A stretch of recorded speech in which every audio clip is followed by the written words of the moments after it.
Hello, everyone. Hello, everyone.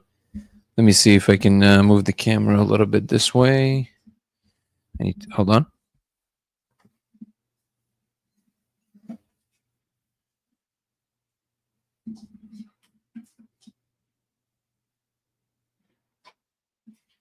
There you go. That's more correct. How everybody doing? What's up, Guru? Good to see you. Okay, let's jump right in. Code of Reality. Let's put it here. If you want to check out our website, codeofreality.com. Boom. Boom, boom, boom.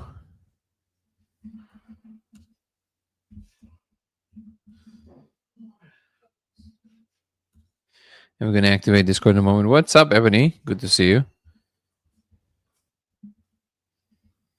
It will be on in 2 seconds.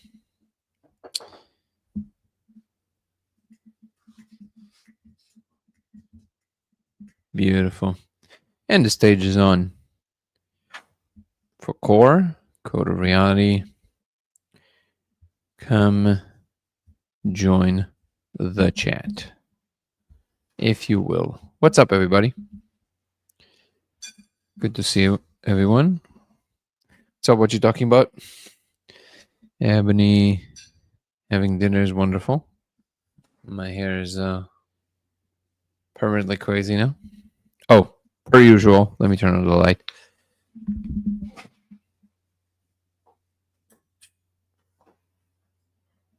It's okay. Thank you so much. Hello. All right. There's too many micro things that need to be done. There's always something that slips my mind. How everyone doing? Hope everybody's Friday was lovely. Thank you, Ebony, for following from Twitch. If you guys want to follow on Twitch, it will be LaserX83. Come check us out on LaserX83 on Twitch. It really helps.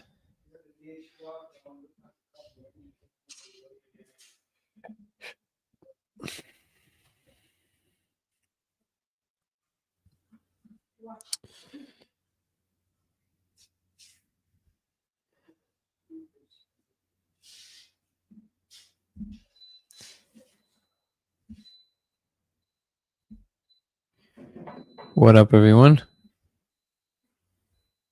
Oh, let me move some things around. Turtle's in the house. How are you?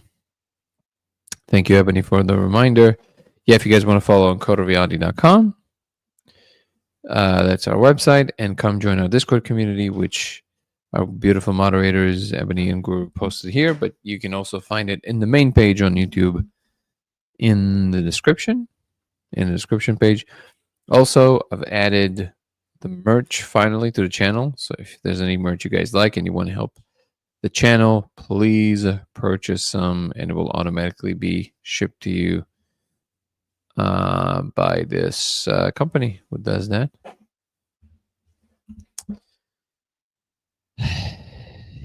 And let's see if I'm forgetting something here. Oh, what's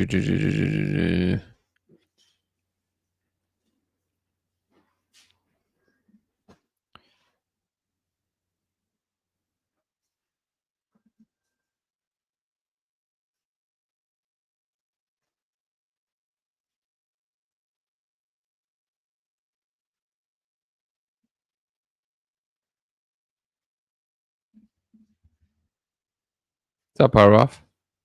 Good to see you. Daniel's in the house. Agent Revolution is in the house on Discord.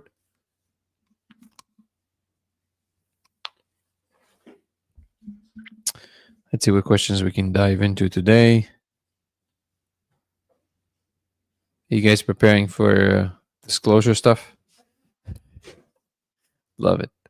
Love it. Also, did you guys see this conversation with Avi Loeb and what's his name? Michael Shermer on the Impossible podcast or something. I started watching it. I really like the discussion so far because we're talking about these interplanetary enormous objects. I'm pretty sure you guys would be into it, right? Alex Gomez Marine while was cooking dinner. Yeah, he's wonderful. Alex Gomez is great. Which conversation with him did you see or were watching? Golden Monkey Tea. This is so good.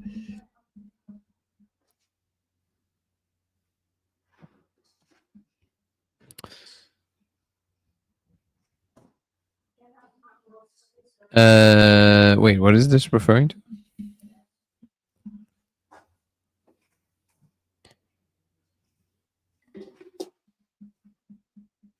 Oh, okay, okay. About your name. You're getting a lot of comments about your handle.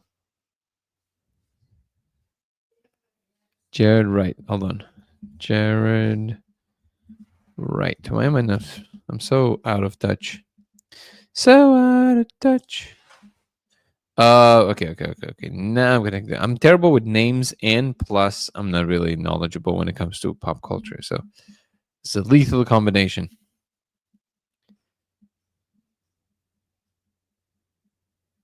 Why the AI race is now about metaphysics on Essentia Foundation. I was watching. Oh, got it.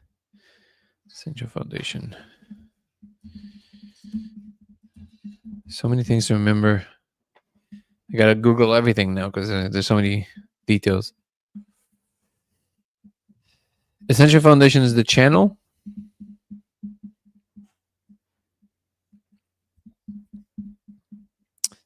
Got it. What is going on? What is this noise?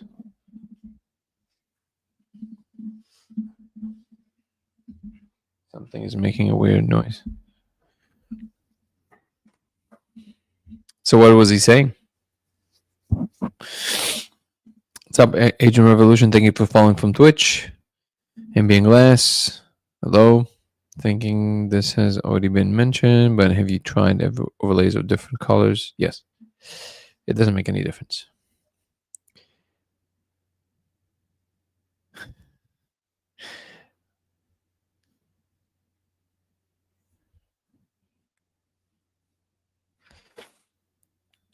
All right, let's slowly dive in.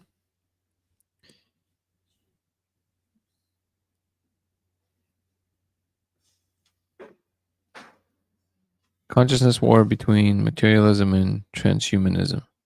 Wait, between materialism and transhumanism? Why do those are in competition? Is this something that Alex is talking about? Why would they be in competition? I don't get it.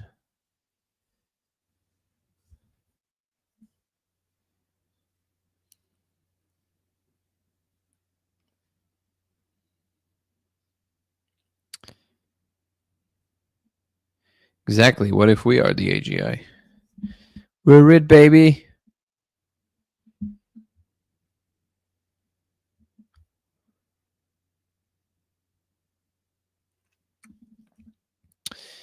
Strange that there's no TikTok to contend with. It frees. I'm so used to like also looking there, so now I have like all this extra attention. I don't know what to do with it. I guess now I understand how gamers do it.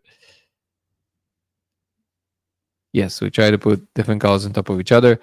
Ambient glass, it doesn't make any difference. Also, a laser is already an isolated light, so you're gonna have to align them super accurately in order to get any interesting results, which is very difficult to do in just a home setting. When I do 1.6, oh, it's interesting. Whoa.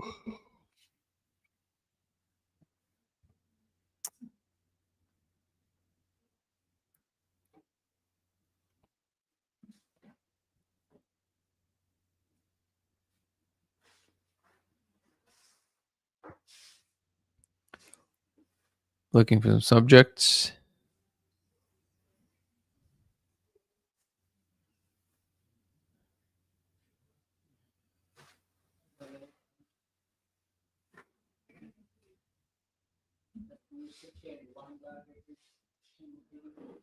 Mortal Kombat 2 is out apparently.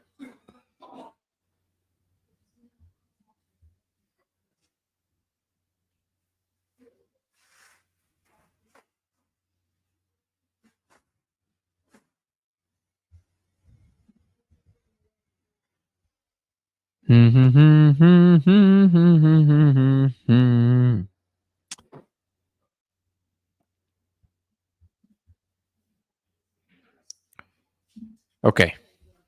Let's see if we can answer some questions.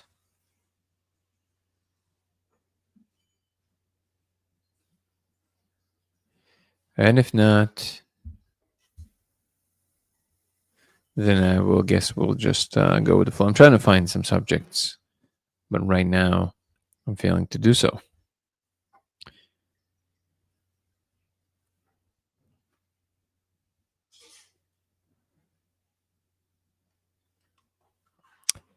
Let's talk about your conviction that what the code demonstrates is the external source of a simulation reality, as opposed to a hint towards an inner working of how process external reality. I never said I have a conviction of what the code is. Never once have I said this. I said again and again that I don't have the first clue of what the code is, and this is exactly why I think deciphering something you don't know what it is a silly thing to do. That's my position.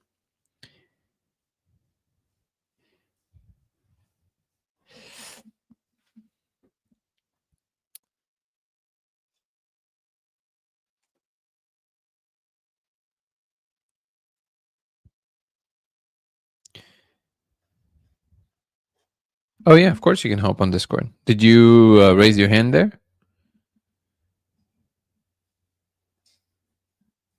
Do you know how to raise your hand on? There you go. Boom.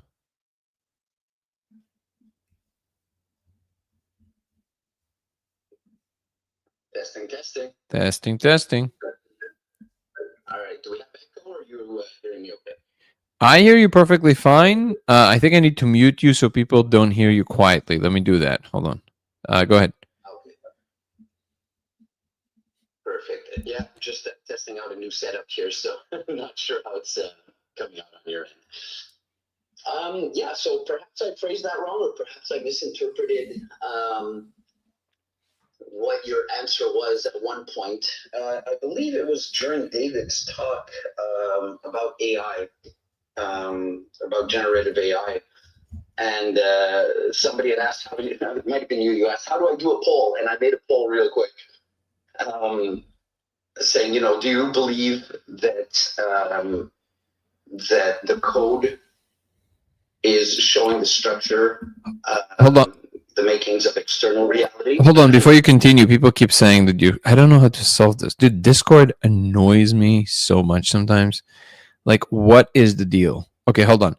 What about, let's test this again. So I'm going to try and move you to input directly through USB digital audio. Wait. No, that's output. Let's go to output.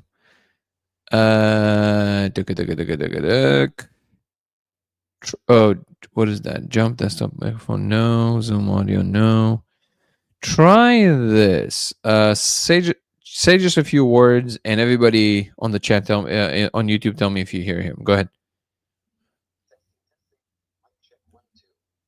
Do you guys hear him right now? He already spoke. No, wait, just making sure, because there's a delay. There's like a 10-second delay. So, did you guys hear him at all coming through Discord right now? No. Okay. So let's try one more thing, and if not, unfortunately, guys, he's just gonna have to be quiet. I'm sorry, and you guys are gonna have to listen in. Try this. Maybe Zoom audio devices. Say something. No, they can't hear you on YouTube. That's the important part. Okay, so say something again. Go ahead. Oh. Oh, sorry. I changed the wrong thing. Okay. So, okay. Try Zoom audio devices. Okay. Say something. No. Anything, guys? No. Okay. We're back to this, and that's what it's going to be, guys, unfortunately. So hopefully you can listen and continue, brother. Then you'll sing. I can. Go ahead, man. I don't know if it's just for me, but now you're cutting in and out. Yeah. That's just Discord, man. It's very annoying sometimes. Okay, okay. Go ahead. All right, yeah, so that's it. I guess you can just reiterate what I'm about to ask for those who can't hear me properly. But essentially, it was during, I believe it was during David's talk on generative AI. I'd thrown out a poll real quick. It was not meant to be serious or to get any traction, but it was the rapidity with which you answered and the conviction with which you answered that stuck with me, which is why I'm asking you to elaborate today.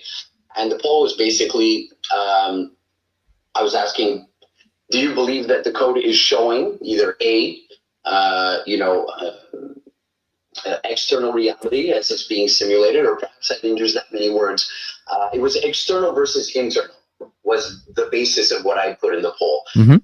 Is it giving a hint towards the inner workings of how we process external reality, or is it something external that we're seeing about the subject, about the structure of reality? And you immediately said external, definitely external. And I'm paraphrasing here, so I'm sorry if I'm putting words in your mouth, but that's the idea I left with. So maybe you can try and dig and think like what I might have heard you say that would be along those lines, and I'd love to hear you expand on that. Sure. So am I still cutting in and out for you? A little bit, yeah. But So you're gonna no. So I think try and mute yours for a second. Okay. Okay. Now when I'm speaking, am I cutting in and out for you? Yeah, you're still cutting in and out. Oh my god! Every time you change this anything on this thing, okay. I'm just gonna go to default Mac. Boom. Okay. Can you hear me better now? Oh yes. Perfect. All right. So that's how we're gonna go. I think it has to do with accuracy of language, and I'm kind of a stickler, and I think a lot of people don't really pay attention when they speak. So when people ask me, "Do you believe that?" I feel at full liberty to say what I believe with utmost conviction. If you ask me, "Do you think you know that for sure?" I would say absolutely not. I don't have the first clue. See the difference?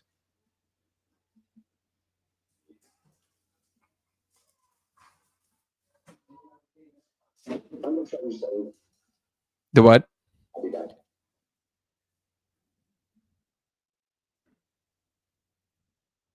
Okay. So until he gets back, we can check out some things. It helped. Wait, what helped?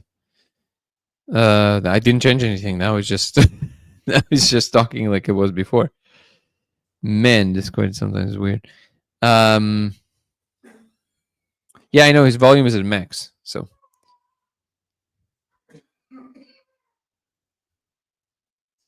one day we'll figure this out. The thing is, also, you would imagine that by now you would have some kind of a all system encompassing thingy, right? Like if you do it through OBS, you still have to configure every single one of them separately and all that good stuff. Excuse me.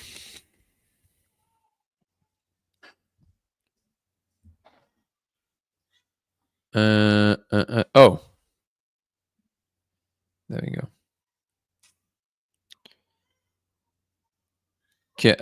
Can you? All right. Yeah, there we go.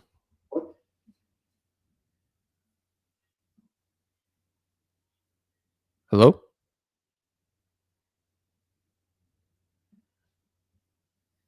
Yeah, we're having some technical difficulties.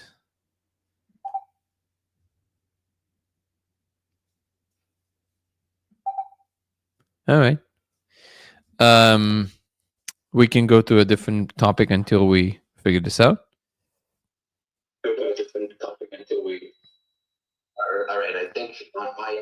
a result. People hear me now? Yeah, can hear you now. Excellent. And you're kidding out. So sorry about that. Might have just been something on my end. Sure. Yeah. So I don't know. Did you hear my answer or? No, unfortunately, I didn't. All right. Well, I know you were mentioning that you started with you being a stickler for wording. Yep. And that's something I really respect about you is that, you won't move forward on a point before you make sure that we're both talking about the same thing and that we understand the words that we're using, that we're employing to get the idea across. So that's why I wanted to get to the nitty gritty of what I understood that day, what you meant by it. Right. So what I said is that if you ask me what I believe, I feel full liberty to express my strongest beliefs with a lot of conviction.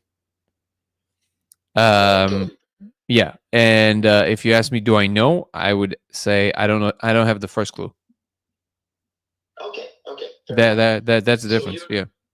So your strong conviction is that this is something that we are seeing that represents an external process.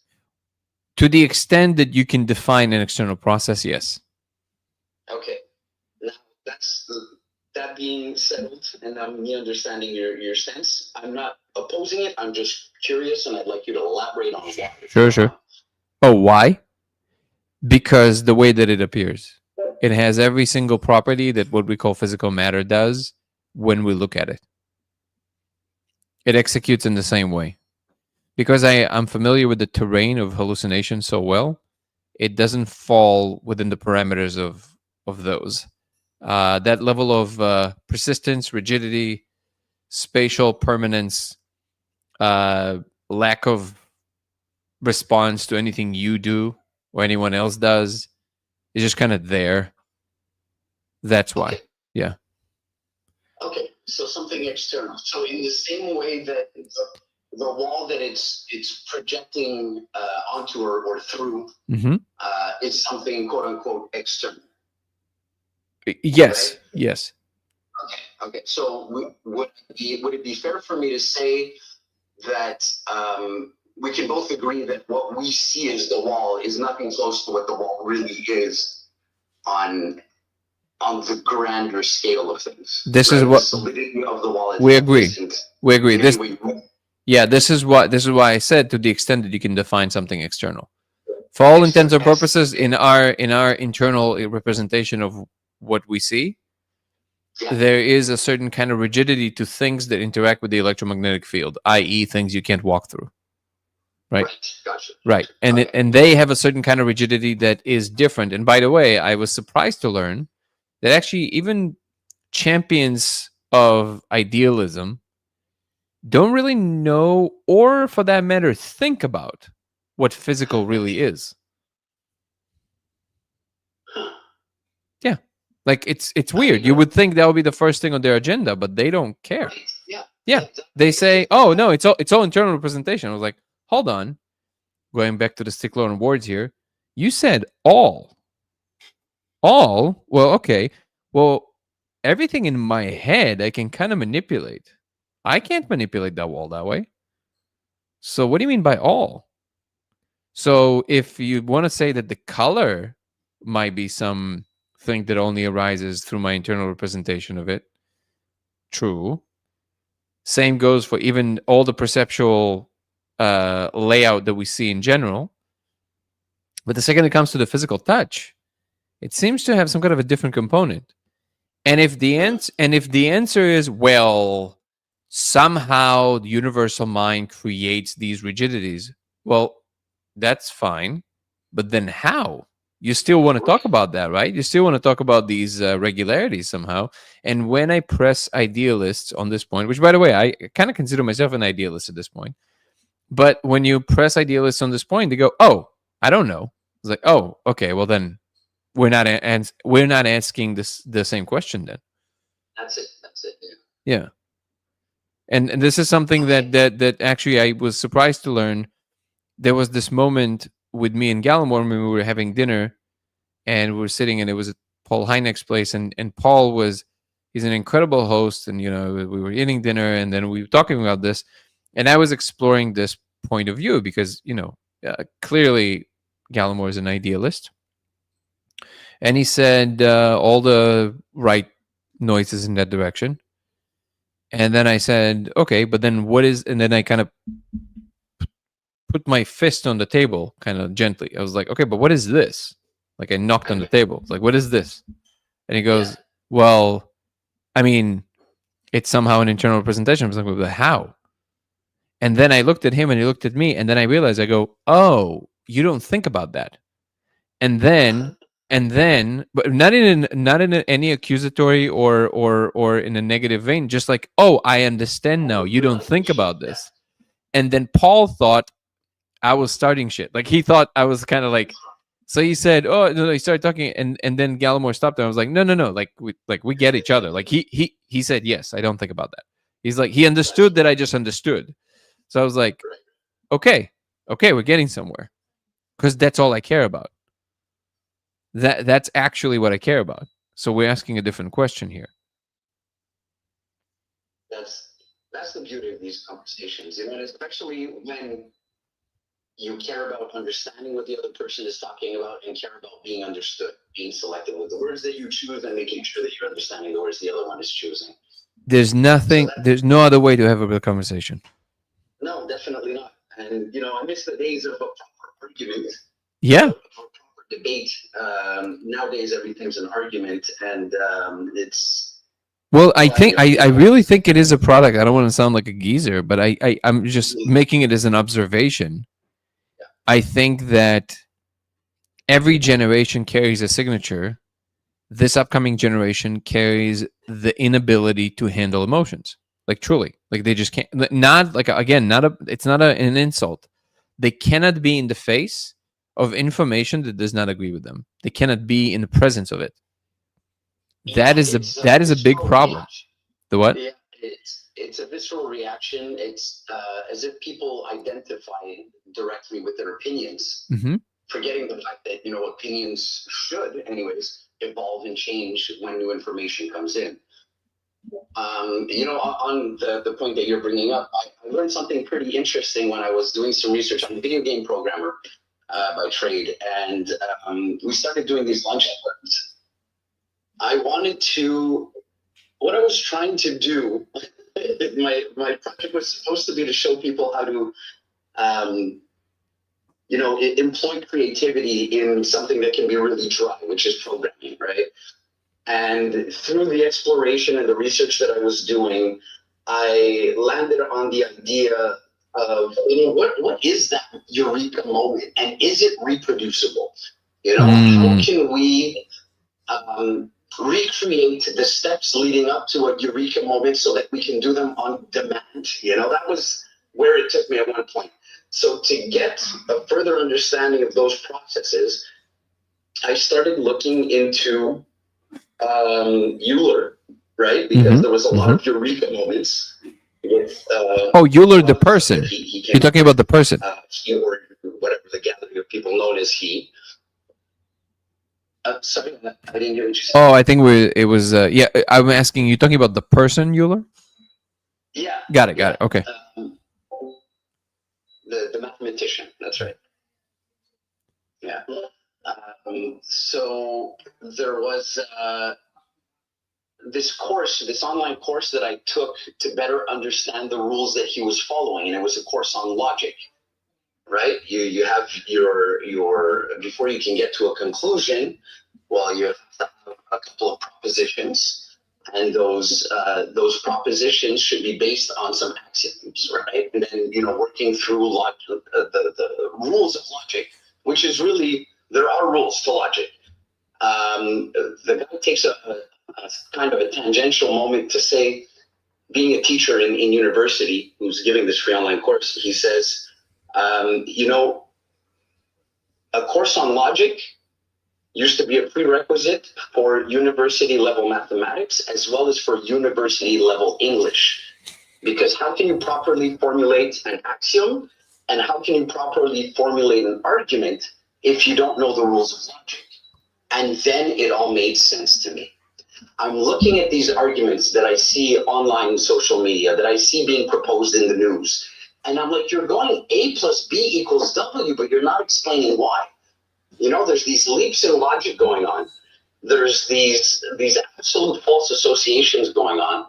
And he said that since they stopped requiring that stopped being a prerequisite for those programs, he's been noticing the scores in both mathematics and in English not drop, plummet. People are they don't have the ability to take two pieces of information, synthesize them into a new understanding, and then build that into an argument for a point of view they might hold. We're seeing a lot of cognitive biases, a lot of polarized views, and all of this, I don't want to get conspiracy theory, but a lot of it I feel is like by design. We're kind of being fed these polarized views, and we're kind of being led to, pick side A or side B, pick black or white when there's a huge gray in the middle. I think that's one of the things that we're missing out on in today's generation. So yeah, to come back around to what you were saying, I totally feel it as well. It is a generational thing. It has noticeably changed since when I was younger. I'm in my 40s. I assume you're about the same. Yep.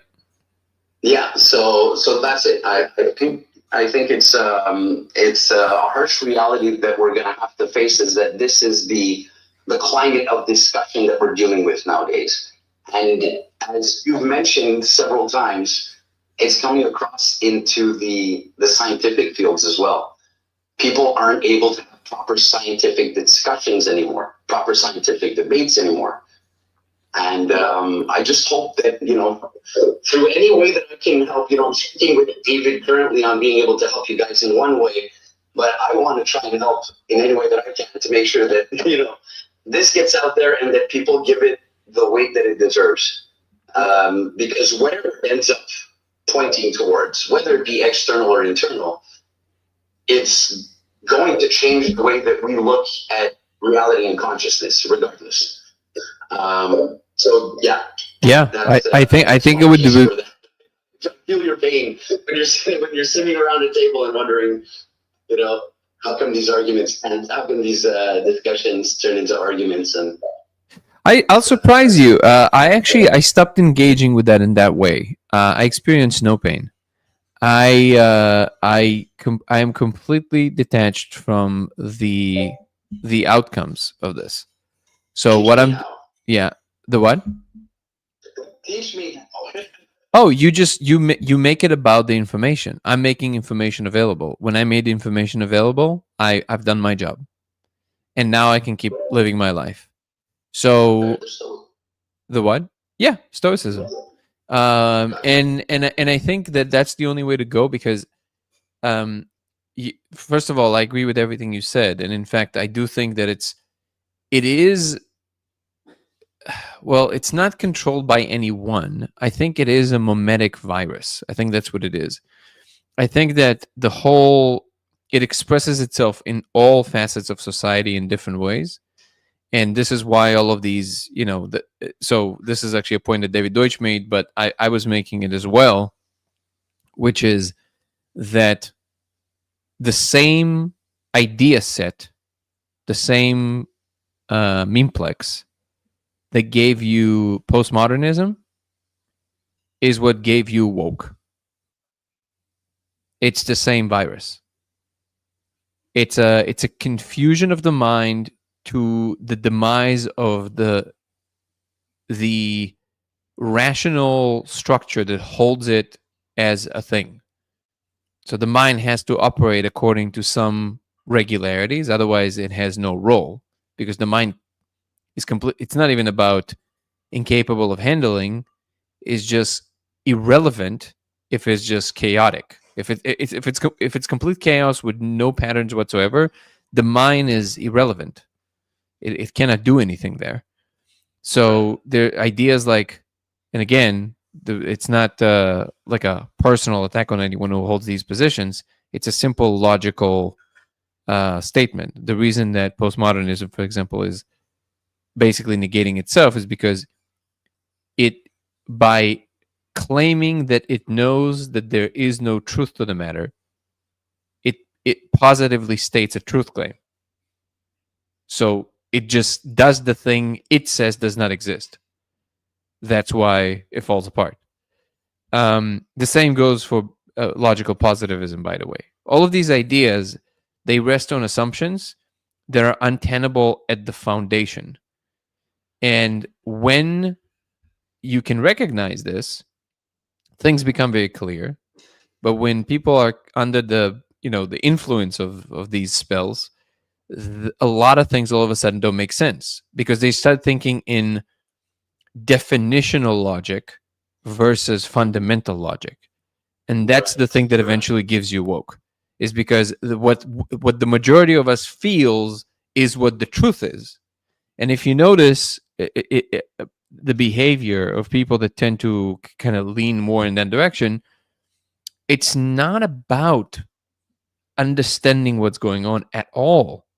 It's about how do I appear when I say this thing, and does that signify to the rest of my group that I belong? That's it. There's no interest whatsoever in actually getting at something that is there. And and when you derive meaning out of that, if that's the well you drink out of, there's the simple dry reason why this is an extinction event is because in order for you to interact with universal channels, and what I mean by that is channels that will allow you to explore space, to develop science, to go inwards and outwards into higher and deeper domains, you have to allow yourself, you have to untether yourself from just your immediate perception of the situation. And even if you look at the core of modern spiritual claims, which a lot of my viewers hold dearly, they are postmodernist in its most foundational core, which is they're almost tautological, immediate perceptual frameworks. It's like, well, if I can't experience it, it does not exist, which is absurd. Right? It's like, why would you think that you're the center of the world? But and in order to deal with it, people folded it into more and more and more elaborate bouquets of, well, it's not me, it's the higher self. Okay. Are you open to the proposition that there are other higher selves? Okay. Then we're still in the same situation, aren't we? So like the fact that there's other points of view, there's other things happening in the world, and just because you can't translate them to exactly the same moment of experience does not mean that there is no communication possible between the frameworks. The reason we can talk about anything at all without anything spiritual, again, I don't know if how you perceive every single situation or every single physical object is the same as me. Nor does it matter for most cases. It actually doesn't matter if I perceive the exact blue you're seeing or the exact, because there's a consensus world we're in where there's enough overlay between what you experience and I experience that allows us to communicate with one another and collaborate with one another. It almost feels to me like, and I've said this before, I don't again, this is where I'm like, I don't really know if that's what's going on or something, but it would make sense to me that actually this would be the number one strategy I would pick to destroy a civilization. What you do is you don't attack it. What you do is you slowly inject the idea into its midst that its greatest strength, which in our minds is our cognitive ability, in our case is our cognitive abilities, is in fact a bad thing. And then we start detaching from our biggest strength. And we slowly start vilifying it. Notice that every instance of suspicion of power is always infused at bottom in some form of attempt at control. So basically, every time somebody expresses suspicion of power, if you go down that chain, you will find someone else in power injecting these ideas into society so they can mobilize the masses and target them towards the thing that they are competing with.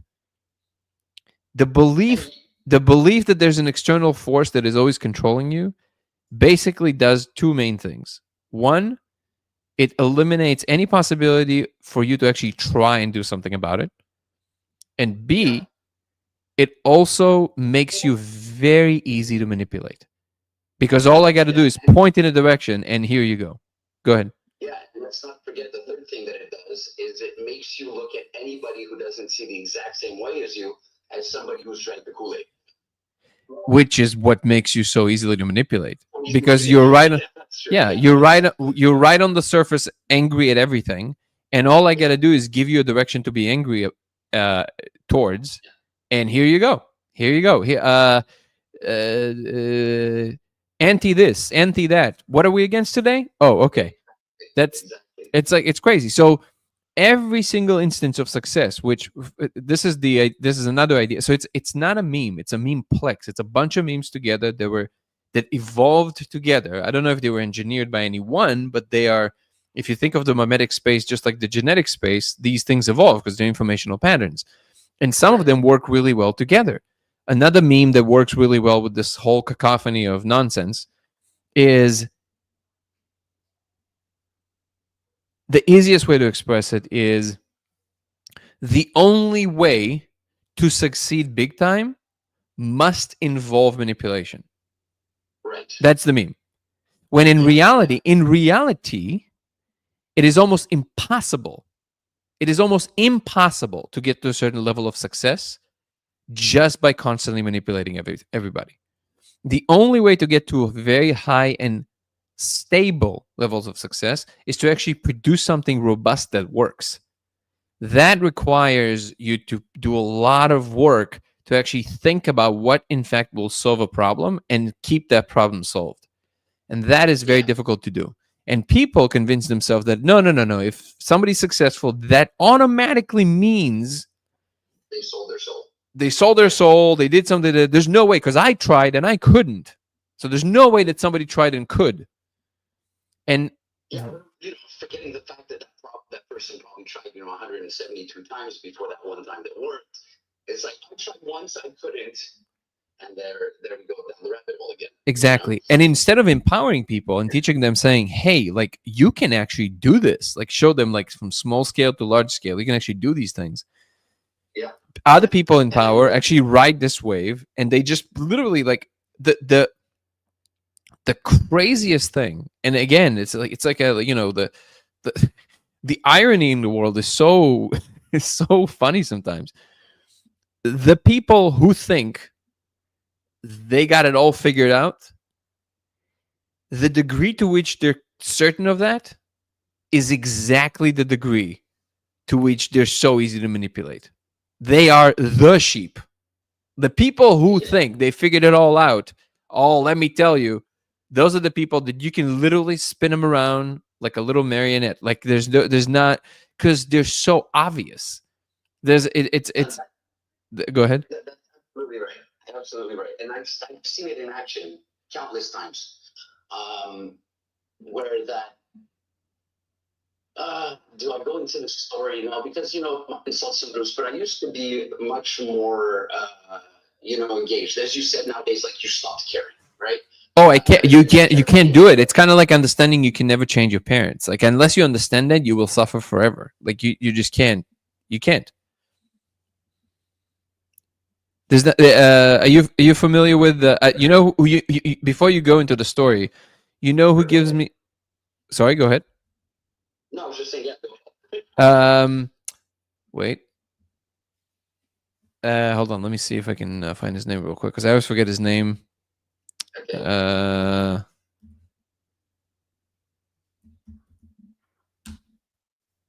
Wait.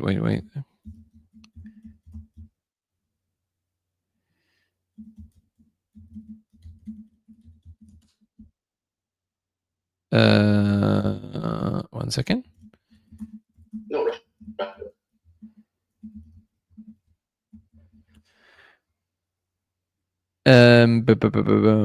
Kaizen Asiado. You know what I'm talking about? Kaizen? Yeah. So he's this guy who's now talking like he's like the advocate of nuance and clear thinking. So it's this black guy who just like such an incredibly rational, like calm voice, you know, and he's a master, huh? He's a YouTuber. Yeah, highly recommend everybody follow him. He's incredible, and like he's on Instagram, he's everywhere. And what I love is that if you watch him talk, he gives me hope, right? Because if you watch him talk, left, right, doesn't matter what on the side of it, what agenda people are on. People literally, everybody, like watch any interview with him. Like literally, there's a whole panel of people screaming at each other, and when he talks, everybody nods. Everybody, the both sides of the argument, they're just like, yep. They like everybody agrees. That's beautiful. We need to bring more of that back. And again, you know, there's some people like him who's like really masterful at it. But that requires also a very strong emotional stability and maturity that not everybody has, because a lot of people grew up with traumas. But that is the thing that, and where adults can still do a lot of, adults can still bring back the sanity, is that they have to step up. It's not just the fact that all of this was happening and nobody was paying attention. That lack of care is what allowed it to unfold. Right. But also adults stopped actually playing the role of an adult. Like they stopped actually being authoritative, not forceful, but there's like presence of authority that is lacking, of like, hey, like, you know, here's the reasons you should behave, right? There's a, even if it's just part of a social construct, you still have to put these things. And I think that it always points ultimately to selfishness.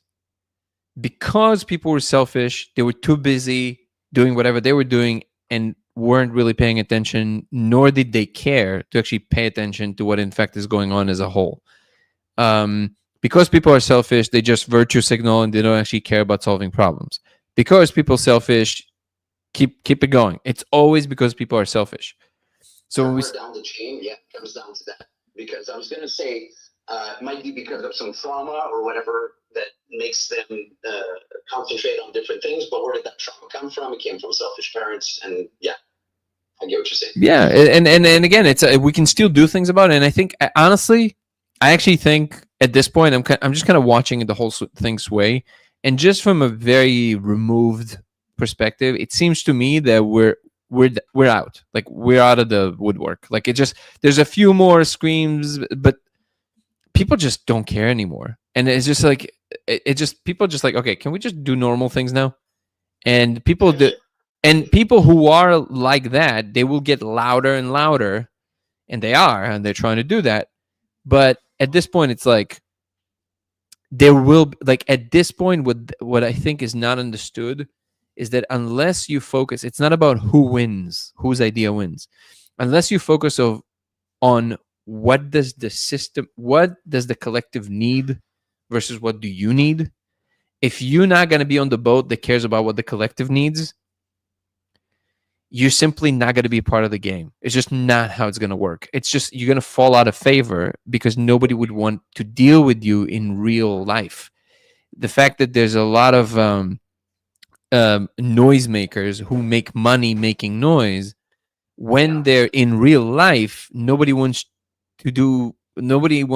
anything to do with them. So eventually, when people are going to start realizing they're paying the social price, it will become apparent. Maybe when they will become, more adults, they're like, oh, like, I'm kind of finding myself, I'm just around other people who are just making a lot of noise, and it makes me miserable. When in reality, life is beautiful, and there's so much more now of everything, including beauty, and everybody refusing to see it because they just decided that it's all bad. And it all comes down to, do you care about what the collective needs? And by the way, saying things to that effect does not count. You have to act. You have to act as someone who actually cares about what the collective needs. In other words, just like you and I started the conversation, pay attention to what the other side is trying to say versus just saying your thing, that's not going to get you anywhere, and it's not going to get civilization anywhere. And on your point about, the idea of, parents shaping the next generation and so on. That's why, I remember for a long time there was one of two ways. I remember growing up, all my friends, I still don't have a kid. I've been a stepfather in the past, but I've seen, my friends growing up, starting their families, and very common themes among those who were having the kid was, well, I have to have a kid because it's the only way that I can, help put an impression on somebody who's going to change the world. And on the other side of the spectrum, the ones that weren't having kids were, well, why would I bring a kid into this world? It's disgusting, right? Mm-hmm. But either way, it was based on the premise that this world is broken, and either I'm the one to raise somebody who's going to heal it, or I'm not going to raise somebody in a world that's broken. Mm-hmm. But there is something to be said for the nature of conversations like the one that you and I are having here, or the ones where Kaizen is having with people of differing viewpoints. This also is very healing for society, and it shows people that there is a way to hold an opinion that isn't polarized, and it doesn't have to be a right opinion. One of the things that I like to try to do is, especially when I don't watch the news as a matter of principle, because it just doesn't do me well. I end up getting a little too many emotions going in my mind, and I've learned that the best thing for me is to hear about it peripherally, and then, if I find that it's something relevant, I'll go and do some research on the subject. PSA, talking to ChatGPT is not research, guys. Some people think it is. Sorry? Some people think it is. Yeah, that's right. And even, doing research on Google or YouTube nowadays is its own rabbit hole, because, well, it's literally a feedback loop based on the way that you formulate your questions. But anyway, that's neither here nor there. But I think it's critical for us to bring back the art of conversation. There's a science aspect to conversation, but there's an art to it as well. Mm-hmm. And I was lucky enough growing up that for a couple of years I went to a private high school. In that high school, they still had debate class. Mm. And in debate class, listen, I don't know how it is around the world or in other schools at all, but I know that the teacher that I had in the classroom that I had, you didn't get to choose which side of argument you wanted to represent. And that taught me something infinitely valuable, right? That there's validity to all sides. There is a reason why this person can build an argument to something I end up finding a different conclusion to. And it's there in which the debate and the collaboration come together, right? Mm-hmm. It's in those points where, okay, we both started at the same starting point, and we both are observing the same things, and yet based on past experiences and different information that we have available to us, maybe there's a matter of personality that comes into play, but we've come to different conclusions. Mm-hmm. So I found that there's a lot of strength in exactly what you were saying that Kaizen does, right? In the ability to find points on subjects that aren't polarized, that it's not either I'm right or I'm wrong, or this side agrees and that side disagrees. It's what can we all agree on, mm-hmm. right? I remember hearing this statistic, and it's likely one of those statistics that's, thrown out there, and who knows the validity of it. But it's one of those that sounds right. And if anybody's interested, go ahead and research and let me know if I'm wrong. But we're humans in general, if you gather all the information that a human processes in a day and all the opinions that somebody holds, we agree on 90% of things, but we will debate to death the 10% we don't agree on. Mm-hmm. Mm-hmm. And I'll be honest with you, even if you flip that around and we disagree on 90% of things and we only agree on 10%, the constructive thing to do is make sure that we build up parts we do agree on first, to make sure we have a common foundation to build from. It's not to tear down the other person's opinion because that conclusion doesn't agree with your conclusion. Where did that conclusion come from? I find there's a lot of weight and a lot of importance to getting to the root of that before trying to debate the conclusion. You definitely want to let your ideas die instead of you. That's the important thing to do. And I think people are confusing themselves with their ideas, like you said. Just a quick comment before we continue to Daniel. He asked about a meme. So a meme was a term that was coined by Richard Dawkins originally, and it refers to it's to the replicator version in an idea space. So just like there's a meme in the genetic space, you have a meme in the informational idea space. So a meme is the smallest unit of an idea that replicates itself, just like a gene is. That's what a meme is. And a memeplex is just like a geneplex, basically. And they behave very, very similarly, by the way. Yeah. Which is very interesting because there's just constructors, basically. And so like there's all of these things are like, a meme is an idea that is easy to repeat and can cause a mind to repeat itself to itself and to others. So did you hear that? Fill in the blank. If it's a good meme, it's easy to say, and it will immediately infect other minds immediately, and it will keep repeating it. And this is where, as an agent, as a free agent, we have to be higher than the memes. We have to allow ourselves not to be the puppet of the memes, but to entertain the memes and utilize the memes to be, because then we are the higher level of emergence. If we don't do that, then we're fully controlled by the memes. And then that's basically what you mostly see online, because it's very easy to repeat. It's very easy to put an emotional tune and say a couple of words. I'm just sick of this.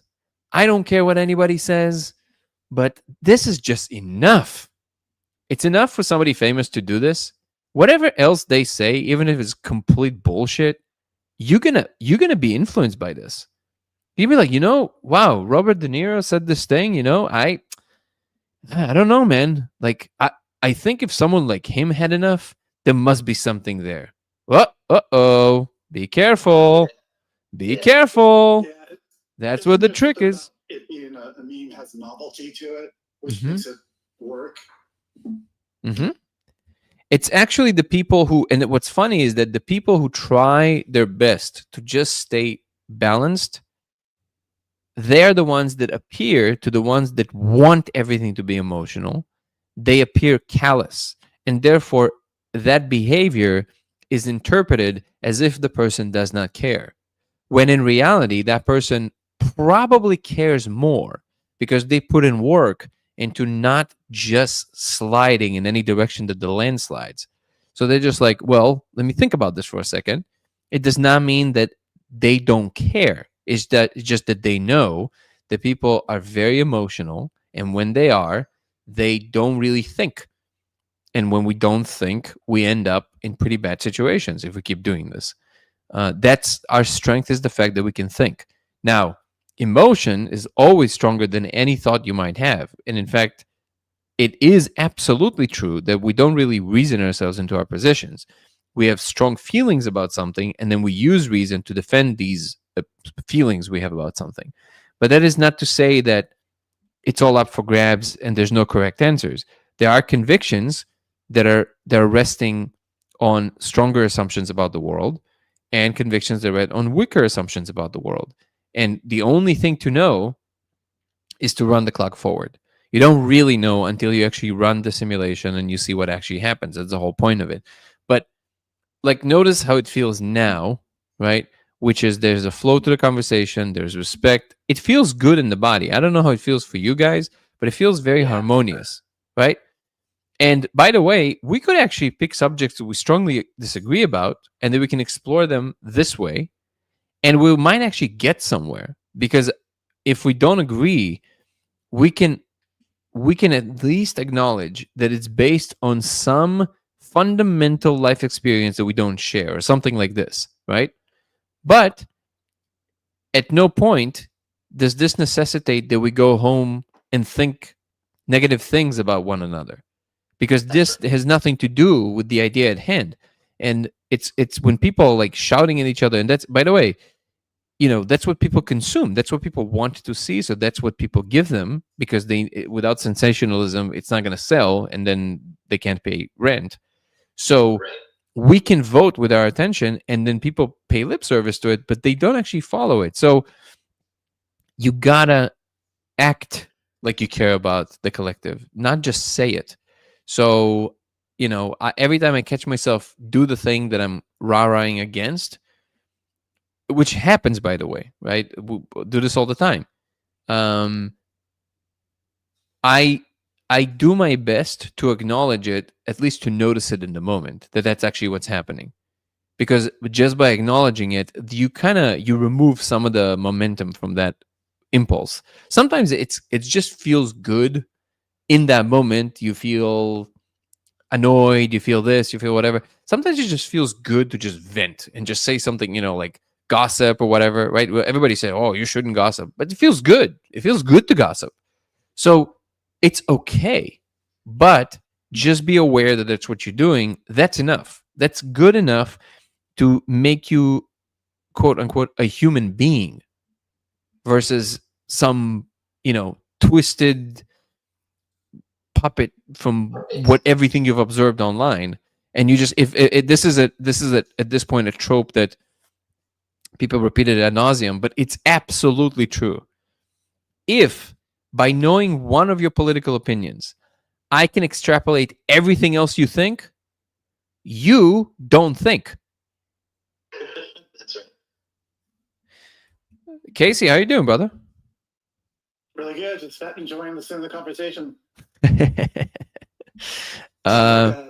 When when you do what you say and honor that, you have integrity, and as long as you're being as authentic as you can be, you have integrity with what you say you're going to do, you're going to be on the right track. Yeah. What is it? Man, it just bounced out of my head. I forget what it was, but it's okay. I'll get back. I had the thought and then disappeared. Jake is saying it's too much of America. I'll be honest with you. I'm not so sure that America has it the worst right now. Let's be real. Yeah. Like we said yesterday, people in England are being arrested for what they say online. So we're good. We're actually a lot better, I think. You guys are both based in the United States Yeah, where are you based? and Canada. Oh, cool. Yeah, you guys are a whole other cousin. Well, listen, not recently. Yeah, too. Like again, this is the thing. What is more common to all of these ideas? To all of these countries, European, Canada, they're more liberal in nature, right? So that's what allows. So people always like this is another thing that kind of drives me up the wall, which is like people constantly talk in absolutes as if one tool is always relevant to everything. So they say things like, "See, we're like somebody would hear me say this, and they would think that what I mean is that the more liberal, the worst." No. It's not what I'm saying at all. I consider myself a liberal. What I'm saying is that for a certain time period, when particular things are happening in the world, you might want to keep your options of attitudes open. Think of your attitudes like a Rolodex, like a tool you use, right? I have an attitude towards things, right? I can be very liberal about particular things, and I can be very militant about other things because I find them that I know that on the other side of it stands something that does not understand words. And that's real. That happens, right? So you want to be able to do that. You think of it like a Batman belt with all your tools, and every attitude is different. So liberalism is great for particular operational thing if the conditions for it exist. If, however, you exist in a scenario where people just don't care and they use that, well, you might want to start changing. You pull a different tool out of the belt, right? It's like one of the things actually that Kaizen was just talking about, which I didn't know about. Again, everybody should follow him. Like it truly is an incredible individual. So he was talking about this very controversial. I don't really watch TV news. I haven't watched TV in like 20 years. But now you get into social media and you can't escape the fact that, feeds would give you these things. So I try to like disengage when I see too many of them. But through him, I learned there was this like very, very controversial case of Trump literally bombing drug cartels, right? And I was like, holy shit! Like, it was like, this is hardcore. Like, he literally like blew their boat up with a rocket. they didn't board the boat and took the drugs. No, they blew them up on the way on the route. The American government did. So on the face of it, you're looking at this and you go, whoa. But then you go, wait a second. Hold on. Let's look at what was going on until now, right? And what basically happens, and this is what he was talking about, which is that what the cartels do is that they basically fold this into their business model. They know that when the authorities will, actually raid some of their vessels, they would lose, let's say, 5% of their revenue, whatever, in a year, whatever, right? The people are dispensable, obviously, for they don't care, right? So they're like, oh, they go to prison, we'll pay them off, their families, whatever, they'll be fine, whatever, right? And they just keep doing it. So if this has been going on for decades and decades and decades, and that's under the system, it doesn't work. If you actually want to make change, you have to think of like new, maybe sometimes radical solutions. That's pretty radical for sure. Yeah. There's no question about that, right? But when you think about it for 1 second, it's like, wait, will that deter them? Because if it will, hey, see what I mean? Like, it's kind of like, Yeah. it's like, hey, man, like, It's the means mentality there, but yeah. no. So it's like, so it's kind of, so I'm not saying, so I'm using it as an example because it's a very clear example of something very radical, right? Right. But if you really look at kind of like the undertone of what the calculation is, then you can say, okay, it doesn't mean, by the way, that it will. Just to be clear, it might not. It might not make any difference. And then I would say, yes, you might want to tone it down, because if you get the same result and now you're also killing people on top of it, not a good idea, right? But if it does deter them, okay, well then there was, like, what, unless somebody has a better solution, right? So then you kind of have to think about that. And by the way, one second, Elusive, thank you so much for the donation, which he's asking, which states is it easy to obtain the molecule illegally? I don't really know. I think Colorado, and I know for a fact actually in Canada. You can order it. You can order it online, and it will get to your doorstep, right? California. Oh, really? Oakland, California is now got it at their the little church dispensary they have. Yeah. Oh, there you go. But yeah, I know for a fact that in Canada you guys can just order it. It just arrives at your doorstep. It's wild. We can walk to a store and get one. DMT? Yeah. Wow. Yeah, I mean, I have to drive to another province because my province is the only province in North America that even the weed stores are owned by the government. But yeah, aside from where I'm at, yeah, pretty much everywhere there's these mushroom vendors called fun guys. They have them. Yeah. So I mean, and this is it. Like, at a certain point, if the distrust in institutions becomes complete, like pathological, then by definition it will break down the system.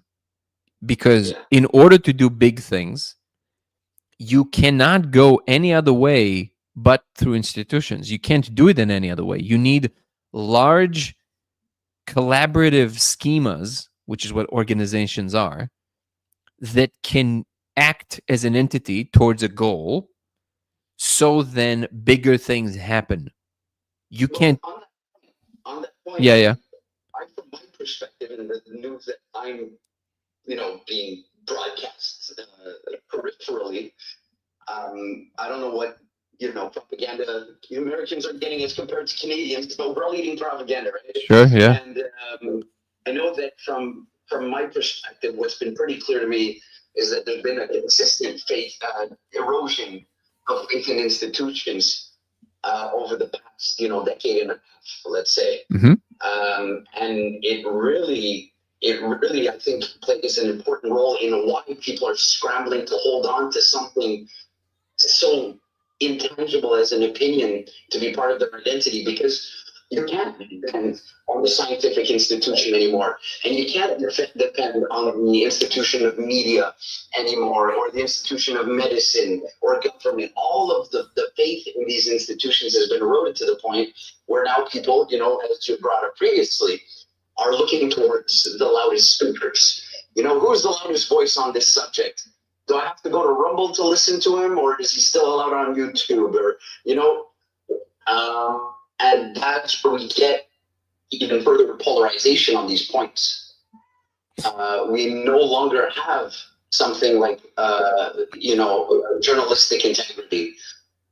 We don't have one source that we can turn to find the truth on a matter. And therefore, people find their go-to voice, their go-to news network, their go-to guy on YouTube. And if that guy happens to not be a Kaizen, well, you were seeing the product of it. Yeah, and again, it goes back to the selfish thing. The reason that it's this way is because every network that exists, including major news networks, in order to stay alive, they only care about one thing, which is how much engagement they get. And they don't care if they have to lie, steal, they don't care at this point, just to get clicks to stay alive. That's a selfish behavior. And because everybody keeps thinking only about themselves, that's it. That's what all it is. So, but ultimately, the consumers decide. It doesn't matter if you're in a capitalist society or not. The consumers decide. Where attention goes, that's what it's going to be. So if people choose, notice that I see some of the comments on in the chat now, and I'm not going to mention any specific ones, but just if you're expressing anything with a lot of confidence, and you putting a truth statement of everything is this, or this is that, or this works for this, everybody knows that this. The second you say that, you locked yourself in prison. You now are told yourself that you know this thing. Exactly. Guess what? You don't. You don't know this. You don't know that the world is controlled by anybody. You don't know that this is connected to this thing. You have no idea. Do you know why? Because you never took the time to Google one thing about it. You consumed it by some enormous wheel of fortune that spins in your social media, and that's the thing that you're consuming. The important thing. They might have Googled. The nature of the beast with Google is that it will, based on your search patterns, based on your viewing patterns, will feed you what you want to hear. Thank you so much for the contribution. Elusive is saying, I have received some emails that were most likely from intelligence offering strange collaborations for my channel. Have you received DARPA offers? No, but again, you have to ask yourself, first of all, if DARPA is coming to you, if they do it, the first thing to notice, if they're doing it overtly, if they're doing it openly, then I guess they're not. Yeah, so I guess they're not hiding anything, first of all. But if you're guessing it's DARPA, then I would ask, how is it that you decided that it's DARPA, right? The important thing isn't even the specific claims, because you can make infinite claims. And it's not like there's no fuckery going on. Of course it does. That's not my point. My point is that as a society, where your handle of control over what's going to happen next is not in how much you iterate what you think you understand.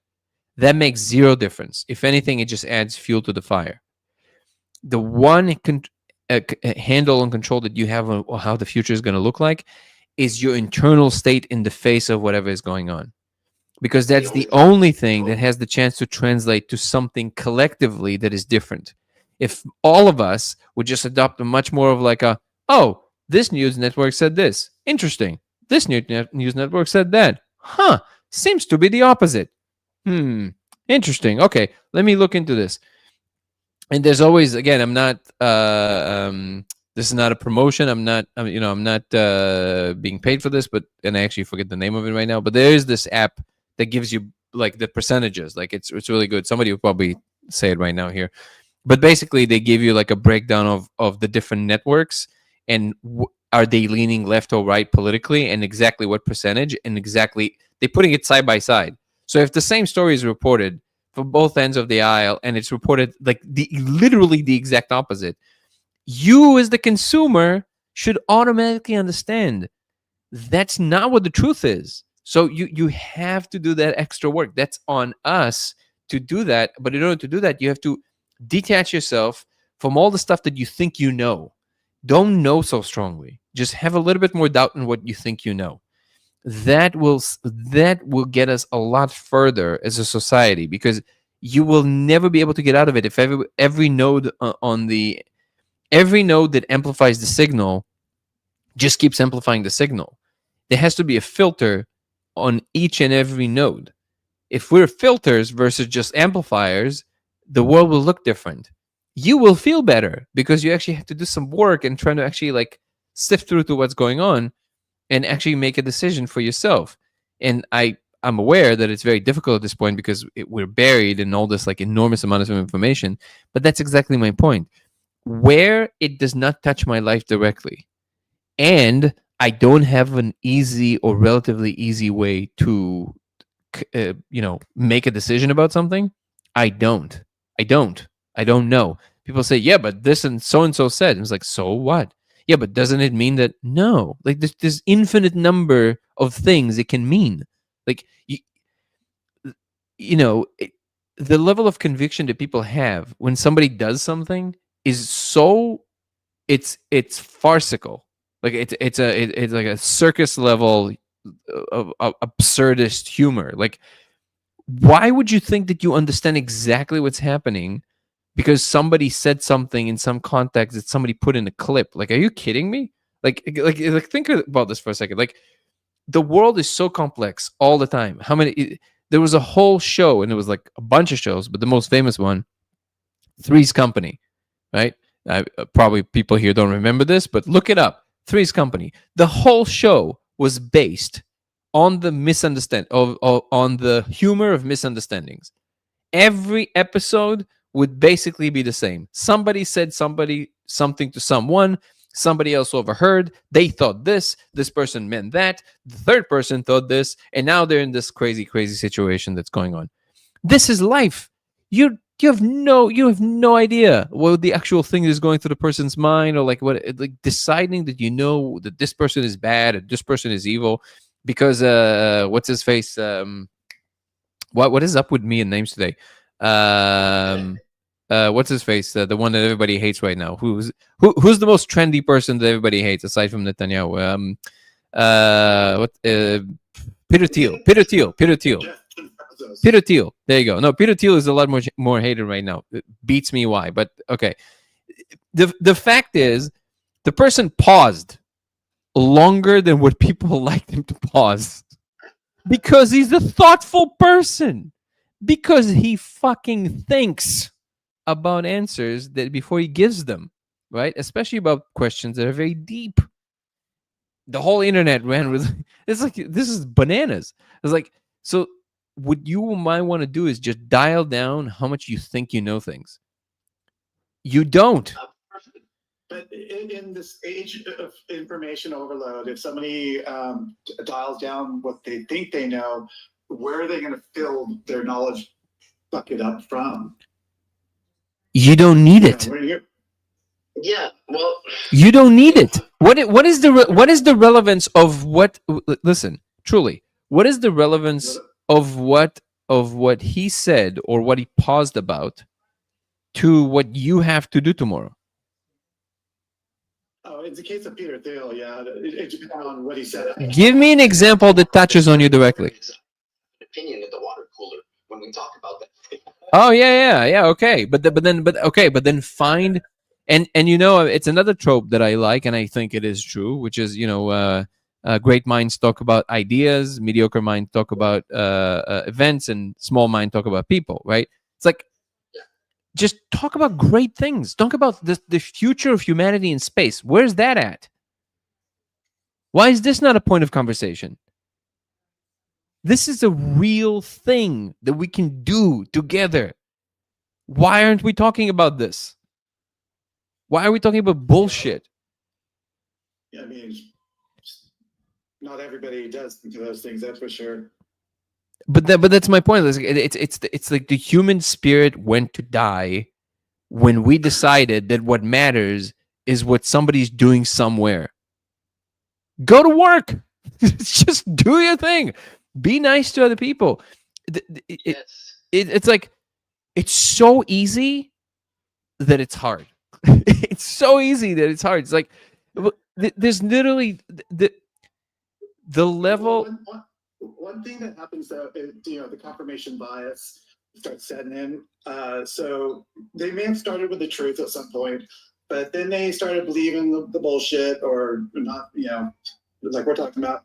And then they get so far down that pyramid that when presented with the truth or a better option, like what you're offering, perhaps, the amount of energy it would take for them to go ahead and think about it or work that out in their life, how to integrate it. They just go, fuck, I'm too lazy, and they're just lazy. Yeah. So it seems like the only real thing to do, or one of the things to do, is just from the side of understanding what we need the most, gather as many allies as possible. Just keep getting allies, more allies. So just, it's easier to be a part of a group that thinks something instead of actually thinking for yourself. I agree, but and ultimately, it again comes back to the selfish thing. People don't want to do the work. They just want to say the next thing, and it has to do with where you draw your meaning from. If your meaning diet is consistent of this, then God help us. But it's like back in the 90s, I was infiltrating this one cult, and one of the things that was interesting is they came up with a figure which was looking pretty legit. About 50% of the planet seemed to be service to self. Another 50% service to others. And it does seem that the two groups coalesce with each other.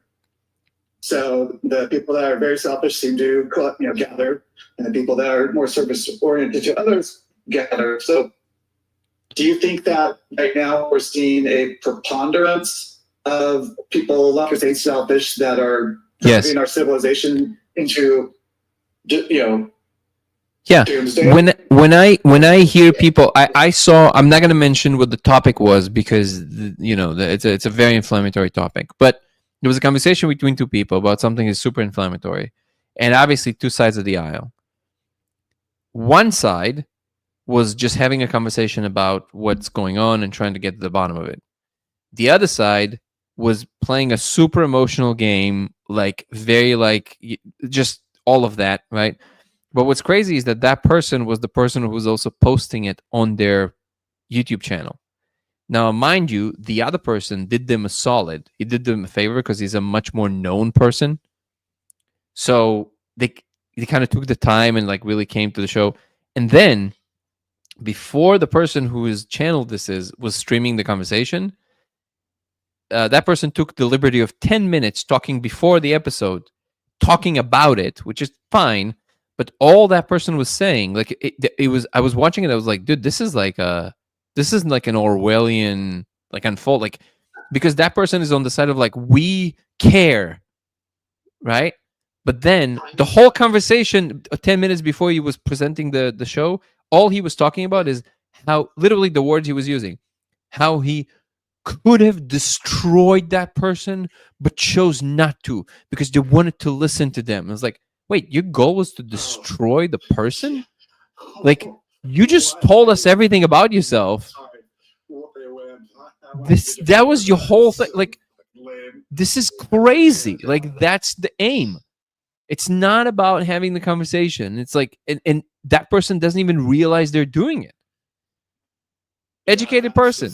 Totally cheap shot. And it is so selfish. It's not about the issues. It's about how they look, scoring points,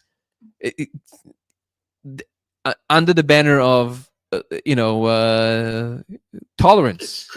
It's cringe. Yeah, it's so cringe to see that. No, it wasn't Destiny. No. It was a lot more obscure. No, Destiny, bro. Destiny is an interesting one because he goes deep. He researches, right? Destiny at least researches very deeply, right? And he goes hard. disappointing when I do sometimes see him do what you're describing here. So I wouldn't have been surprised if it was him. But he does put in a lot of work. Destiny is definitely a very the argument. Yeah. But he definitely has his biases. You know, we're all. But we all are. But we all are, and this is why, for example, I'm finding Kaizen so refreshing, is because one of the things he always makes very clear, he says there is no such thing as a person without a bias. I have a bias. I'm aware of it, but I will flesh it out for you. I'll tell you, here's my bias. This is why it is that. This is why I think that is. Here's the other side of what I'm hearing the other argument side is saying. However, this is my position, and this is why. That he's a much more emotional animal. That's okay, you know. But at least he does research deeply. But sometimes people, educated people, that are putting forth an argument, and literally their argument is, no, that's just wrong. What? Like, that's your argument? That's just wrong? Or like, how can, like, they make it so personal. It's like, how can you, it sounds like a really like a argument with a shitty girlfriend. Like, it's just like, dude, it's just like, what is this? Like, and people gobble it up. People are like, oh yeah, totally. This is normal. We're not going to go to space this way. Yeah, no. Rationale there, but you know, I just want to pull it back for a second to what you were saying about whoever the guy is that, you know, is the employee of the day or the hated of the day. He took an extra long breath, and people basically implied all kinds of meaning to that, and or inferred. Hold on, yeah, inferred all kinds of meaning from that.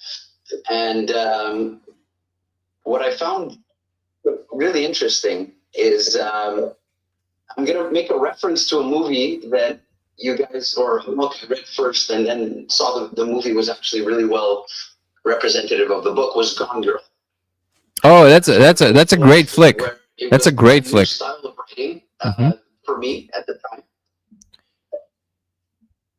Yeah. What's that? I didn't hear what you said. Oh, I just said it's a great flick. That's all. Yeah, and what I found great about it is that they take the time to tell an entire chapter from the perspective of the woman, and the entire chapter afterwards is from the perspective of the guy. And you bounce back and forth, building these opinions and this hatred for the personification of the bad boyfriend, and then you see his point of view and what he was thinking. And that's what's great about novels as compared to movies, is they can work you through the thought process of the characters. And when you brought up that guy who took the extra long breath, it reminded me of a specific scene in the movie that I found was brilliantly representative of the way it was written in the book. Was, okay, so the guy's wife goes missing, right? And now he's got to go in front of the nation, right? Because this big national. Spoiler alert! If you haven't watched Gone Girl, you should jump off now. Great film. If you haven't watched it yet, you should have. But if you're gonna listen to this, you're gonna find out what happens at the end. So continue. Yeah, can I tell it without? Yeah. People, it's up to people's discretion, brother. He goes in front of the nation, you know, to make his statement about his missing wife. And yeah, it's been like 10 years, guys. Spoiler it, I'm sorry. It's like Sixth Sense. He's dead. And his lawyer, first of all, you know, they were debating: should we put you in front of the camera? Should we just, you know, like avoid that because it could be misconstrued? And they worked through the process of like how he should present himself. And at one point, while he's, you know, giving his message, if you're out there, honey, come back, and he has a little grin in the corner of his mouth.